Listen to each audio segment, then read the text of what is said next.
Bienvenue sur le balado des curieux. Mon nom, c'est Félix et aujourd'hui, Kate, Annette et Luna vous parleront du Corydoras iap, un poisson découvert dans les 27 nouvelles espèces du Pérou. À toi, Kate. Le Corydoras iap est un poisson découvert au Pérou. Les corydoras sont identifiés par leurs 2 plaques de écailles le long de leur flanc et on a moins de 10 rayons de nageoire dorsale. Ils sont le plus souvent confondus avec les autres genres de la sous-famille, comme le Brochis, Sclermocistax et Aspidora. Les corydoras apprécient particulièrement manger les vers de vase. Cependant, ils peuvent également être nourris avec des aliments secs, congelés ou vivants.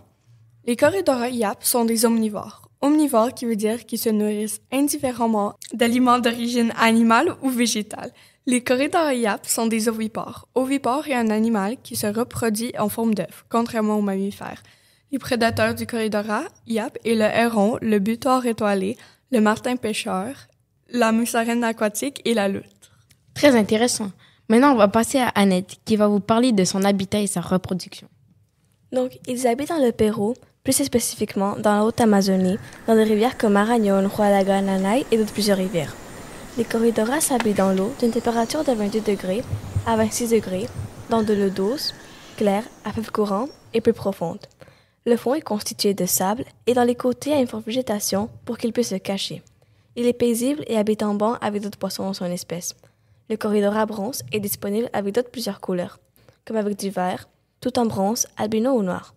La femelle garde ses œufs dans son nageoire pelvienne, c'est donc juste comme les jambes pour les humains. Elle pond des œufs d'environ 1,5 mm de diamètre et la ponte dure plus de 2 heures et produit de 30 à 60 lors de la première ponte et plus de 100 par la suite. Il y a d'autres espèces de corydoras qui sont plus prolifiques, ce qui veut dire qu'ils se reproduisent plus rapidement.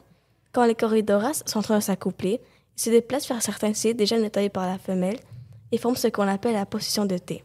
Donc la femelle fait le sommet du T, la base du T, et le mâle fait le sommet du T. Merci Annette pour ces informations enrichissantes et maintenant je vous laisse avec Luna. La vie de la plupart des espèces de corydoras est d'environ de 8 à 10 ans, mais comme les humains, tout le monde n'atteint pas un âge exact.